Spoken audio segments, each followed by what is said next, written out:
Alright, you guys, welcome back. It's been a couple of months since I've last done a video. And, well, with it being winter, we didn't really do anything here. So, now that it's getting close to springtime, the weather's starting to warm up, I decided I want to put some work into this thing. I tried starting it a couple of days ago, and I realized that there is no fuel going into the engine, and it's getting hung up somewhere in the carburetor. But it'll only run on starting fluid. There is spark, because obviously it's running on starting fluid, but there is no gas going in. So I gotta strip this carburetor apart and rebuild it. I got a rebuild kit off of Summit Racing.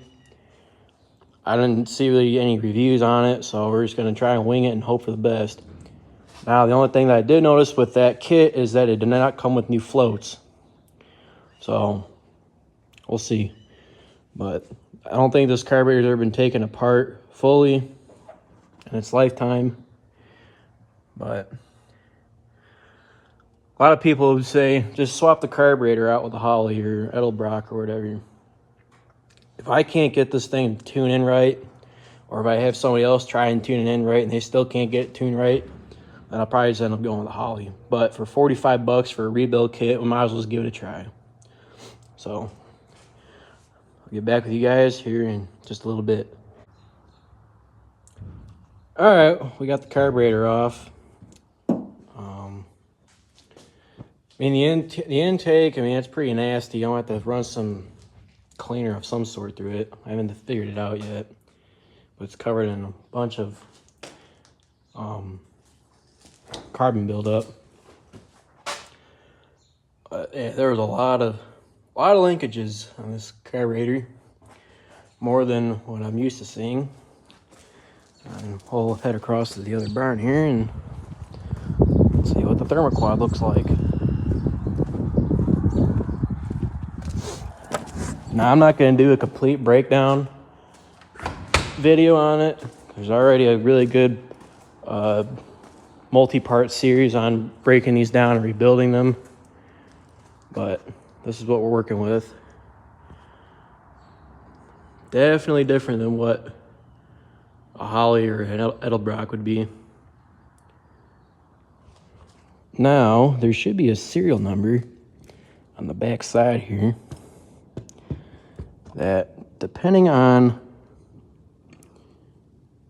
what the numbers are, it would either be a 800 or an 850 CFM. And I've heard in more rare cases, which is more so in the 440, to be a 1000. But yep, and then I will get back with you guys once I have it completely stripped apart. And then we'll see what's maybe broken. Hopefully nothing broken, but trying to find the issue of why there's no fuel coming in. I believe it's getting stuck somewhere up in here. Or maybe one of these guys are here and there. But yeah, it's pretty nasty. I gotta go to the store and get a couple cans of brake cleaner because I don't think I have any in here. But I'll be back. Alright, so we got the carburetor back on the car. We tried starting it last night, and it was doing the same issue before, and there was no fuel going into the carburetor. So we had dug a little bit further, and we disconnected the fuel line that goes to the carburetor. Then we noticed that there was no fuel coming out of the said fuel line. So we took a water bottle, which is actually still down there, as you can see. Took that said water bottle with over the fuel line to collect any gas that may come out when we're trying to crank it over. Since the car has no electronic fuel pump, it's all ran by vacuum. So the only way the fuel pumps to the carburetor is by cranking the car over, because the car creates vacuum, so that way it pushes gas up. So anyway, we cranked it over, trying to get some gas to come up, and the only thing that was able to come out was a big old rust glob. And it wasn't like just a rust chunk, it was just like slime. It was nasty looking. But the none of that actually made it inside the carburetor, thankfully. But my worry is if it got into the fuel pump up here and maybe messed it up, and it was a brand new fuel pump, I just put it on back in the summertime. So we disconnected the fuel filter, and it was doing the same thing, just spitting chunks of nastiness out. So what we ended up doing was we ended up dropping the gas tank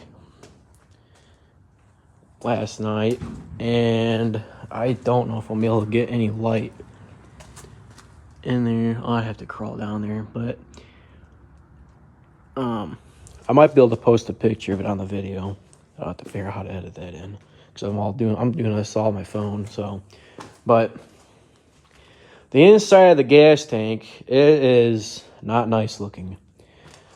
I believe the root cause of rust was the O-ring or grommet for the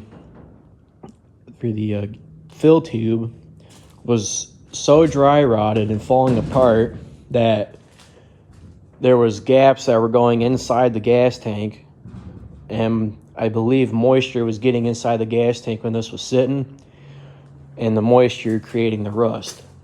And with that said, it's now costing me a fuel tank, and I looked online, and fuel tanks are not cheap for this car. There's only one company that still makes them, to my knowledge, and they are not cheap. But there's also not a very high demand for gas tanks for these cars, because how many of these cars do you still even see on the road anymore? I didn't even know this car existed until just earlier last year when I didn't even discover this car marketplace. So if that says anything. But